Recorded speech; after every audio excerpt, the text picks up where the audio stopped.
जय श्री कृष्णा मित्रों। श्री कृष्ण कहते हैं, मनुष्य जीवन में सबसे ज्यादा महत्वपूर्ण है मनुष्य की मन की एकाग्रता। इस संसार में जो भी महान लोग हुए हैं, उन्होंने अपने मन को नियंत्रण करके ही सफलता प्राप्त की और इस दुनिया में अपना नाम बनाया है। आपने देखा होगा, जब वर्षा होती है तो छोटी नदियों और बड़ी नदियों के सामने बांध बनाकर उस जल को इकट्ठा कर लिया जाता है, फिर उसे अपने मन के अनुरूप उपयोग किया जा सकता है। ठीक उसी प्रकार हमें हमारे मन को नियंत्रण करके हम जो भी काम करते हैं उसमें सफलता प्राप्त कर सकते हैं। एक दोहा है, मन के हारे हार है और मन के जीते जीत। इसीलिए किसी भी काम में सफलता प्राप्त करने के लिए हमें हमारे मन को शांत करना अति आवश्यक है। सभी बुराइयों की शुरुआत मन से होती है। अगर मन ही बदल जाए तो सारी बुराइयां ही खत्म हो सकती हैं। मन इधर उधर भटकता रहेगा तो किसी भी काम में एकाग्रता नहीं बन पाएगी। एकाग्रता बनाने के मन को नियंत्रित करना चाहिए। नकारात्मक विचारों से बचेंगे तो गलत कामों से भी दूर रह पाएंगे। आइए जानते हैं श्रीमद् भागवत गीता के उन अनमोल मंत्रों के बारे में जो हमें जीवन की कई अहम बातें बताते हैं। मन पर नियंत्रण रखना है जरूरी। गीता में श्री कृष्ण कहते हैं कि किसी भी कार्य में सफलता प्राप्त करने के लिए मन पर नियंत्रण रखना बहुत जरूरी है। काम करते वक्त अपने मन को हमेशा शांत और स्थिर रखना चाहिए। क्रोध बुद्धि का नाश करता है और इसकी वजह से बने बनाए काम भी बिगड़ जाते हैं। इसलिए मन को शांत रखने का प्रयास करें। श्रीमद् भागवत गीता के अनुसार हमें कोई भी कर्म बिना फल की इच्छा के बिना ही करना चाहिए। अगर किसी कार्य में सफलता प्राप्त करना चाहते हैं तो सिर्फ और सिर्फ अपने कर्मों पर ही केंद्रित करें। मन में कोई भी अन्य विचार आपको आपके लक्ष्य से भटका सकता है। गीता के अनुसार व्यक्ति को कभी भी अपने कर्मों पर संदेह नहीं करना चाहिए। ऐसा करने से व्यक्ति खुद का सर्वनाश कर बैठता है। इसलिए सफलता प्राप्त करना चाहते हैं तो जो भी कार्य करें उसे पूरे विश्वास के साथ बिना किसी संदेह के पूरा करें। गीता में श्री कृष्ण कहते हैं, मनुष्य को किसी भी वस्तु के प्रति अत्यधिक लगाव नहीं रखना चाहिए। यह लगाव ही मनुष्य के दुख और असफलता का कारण बनता है। अत्यधिक लगाव से व्यक्ति में क्रोध और दुख का भाव उत्पन्न होता है। इसकी वजह से वह अपने कर्म पर केंद्रित नहीं कर पाता है। इसलिए मनुष्य को अत्यधिक लगाव से बचना चाहिए। श्री कृष्ण के अनुसार किसी भी कार्य में सफलता प्राप्त करने के लिए अपने भीतर छिपे डर को खत्म करना चाहिए। यह सीख देते हुए कृष्ण ने अर्जुन को कहा था कि हे अर्जुन, तुम निडर होकर युद्ध करो। अगर युद्ध में तुम मारे गए तो स्वर्ग मिलेगा और अगर जीत गए तो धरती पर राज मिलेगा। इसलिए अपने मन से डर को खत्म कर दो। भगवान श्री कृष्ण हमें हमारे मन को शांत और स्थिर करने के लिए दो उपाय देते हैं। पहला, ध्यान लगाना या मेडिटेट करना। दूसरा, वैराग्य भाव सीखना। क्या है मन? एक दर्पण मान लो। दर्पण हिल रहा है तो प्रतिबिंब नहीं दिखलाई देगा, स्थिर में ही दिख पाएगा। ऐसे ही मन की स्थिरता में आत्मा का आनंद महसूस होगा। मन की शांति का सबसे बढ़िया बात है कि आप खुद से प्यार करें। जब तक आप अपने आप या अपने द्वारा किए गए टास्क से खुश नहीं रहेंगे, तब तक आप अपने माइंड को कंट्रोल नहीं कर सकते। आप ये सोचते हो कि आप जो भी टास्क कर रहे हैं उसमें आपको गुड रिजल्ट नहीं मिलेगा और कोई भी आपको प्यार नहीं करेगा। अपने काम से प्यार करें, उसमें लगाव रखें। इससे आपका काम भी अच्छा होगा और साथ में दिमाग भी शांत रहेगा। आप अपने आस पास की छोटी छोटी चीजों को देखकर खुश रहने की ट्राई करें। लोगों के बारे में सोचना बंद कर दे। हर किसी के अंदर ईविल देखने की जगह लव फाइंड की ट्राई करो, जिससे वो भी आपको प्यार से देखेंगे, प्यार से बात करेंगे। इससे आपके मन को शांति मिलेगी और आप जीवन के मजे ले सकते हो। मन को काबू में करने से पहले उसको जानना होगा। चंचल मन को दुनियादारी से खींचकर उसे एक प्रकार से स्थिर करके रखना होगा। बार बार ऐसा करना होगा। इच्छा शक्ति द्वारा मन को संयत कर उसे साध कर भगवान की महिमा पर विचार करो। मन को काबू में करने का सबसे सीधा उपाय है चुप लगाकर बैठना। कुछ समय के लिए मन को छोड़ देना, जहां वह जाना चाहे जाए।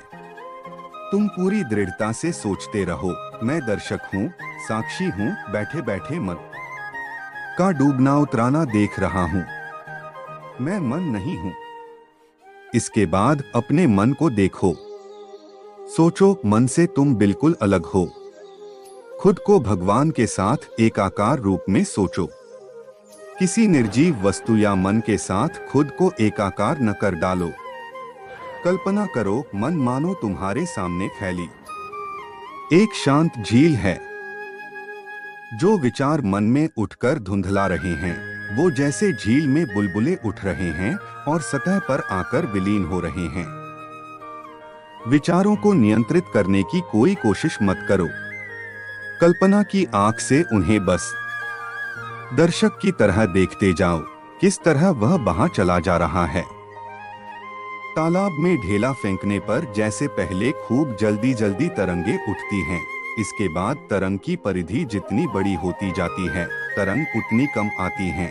मन को डो भी इसी तरह छोड़ देने पर उसके विचारों की परिधि जितनी बड़ी होगी, मन में विचार कम उठेंगे।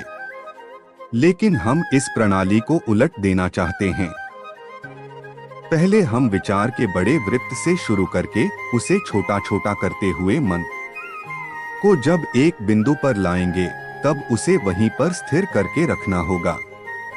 इस भाव को जगाओ, मैं मन नहीं हूँ, मैं देख रहा हूँ, मैं सोच रहा हूँ, मैं अपने मन की गतिविधि को निहार रहा हूँ। इस तरह अभ्यास करते करते खुद के साथ मन का जो एकाकार भाव है, वह दिनों-दिन कम होगा।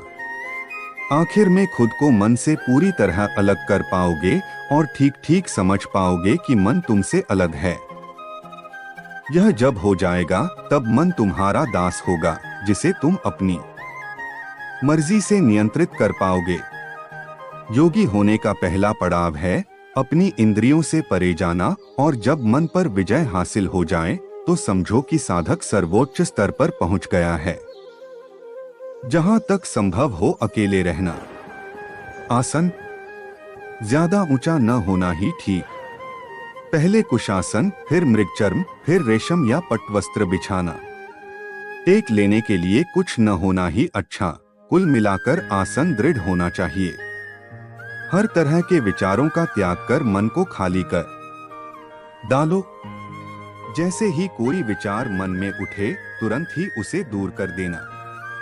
ऐसा करने के लिए हमें निर्जीव वस्तुओं और अपने शरीर से परे उठना होगा।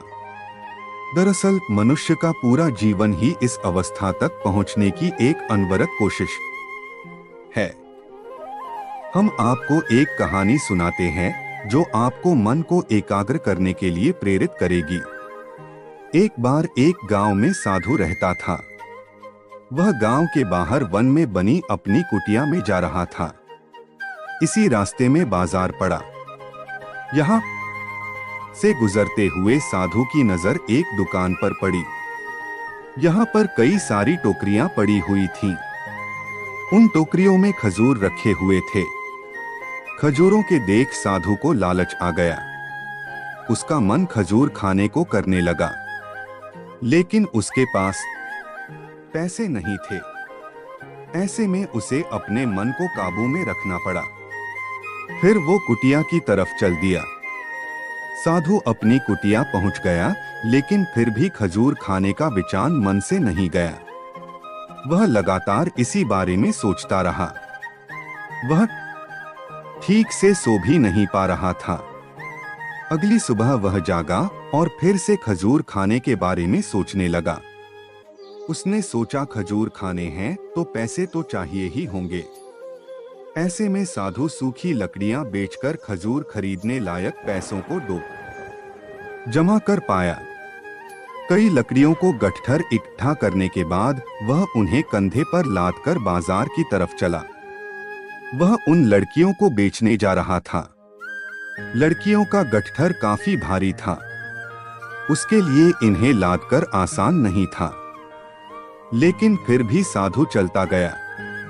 कुछ देर चलने के बाद उसके कंधे में दर्द होने लगा। ऐसे में वो कुछ दूर चलने के बाद आराम करने के लिए रुक गया। आराम करने के बाद वह फिर चल गया। वह रुक रुक कर किसी तरह वह लकड़ियों के गठठर के साथ बाजार पहुंच गया। वहां उसने सारी लकड़ियां बेच दी।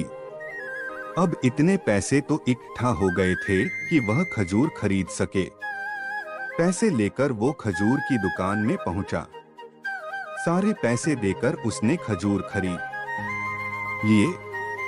खजूर लेकर वो कुटिया की तरफ चल पड़ा। कुटिया की तरफ जाते जाते उसके मन में विचार आया कि आज खजूर खाने की इच्छा हुई तो मैंने खजूर खरीद लिए। कल किसी और चीज की इच्छा होगी, कभी नए कपड़े और कभी नया घर आदि। उसने सोचा कि वो तो साधु व्यक्ति है, इस तरह इच्छाओं के तले वो कब तक जिएगा, वो कब तक इच्छाओं का दास बन रहेगा। जैसे ही उसने ये सोचा तो उसने खजूर त्यागने का फैसला किया। रास्ते में गुजरते हुए एक गरीब व्यक्ति को साधु ने खजूर दे दिए। इस तरह वह खुद की इच्छाओं का दास बनने से बच गया। हम सभी को अपनी इच्छाओं पर नियंत्रण पाना चाहिए। अगर ऐसा न किया गया तो व्यक्ति अपनी इच्छाओं का दास बन जाता है। मन काफी चंचल होता है। समय के साथ उनके मन में इच्छाएं उत्पन्न होती रहती हैं। ऐसे में इच्छाओं पर नियंत्रण रखना बेहद आवश्यक है। अगर कोई जरूरत बहुत जरूरी है तो ही उसकी पूर्ति की जानी चाहिए। अगर आपको हमारी वीडियो अच्छी लगी हो तो लाइक और कमेंट करके हमें बताएं और हमारे चैनल को सब्सक्राइब करें। हम आपके आभारी रहेंगे।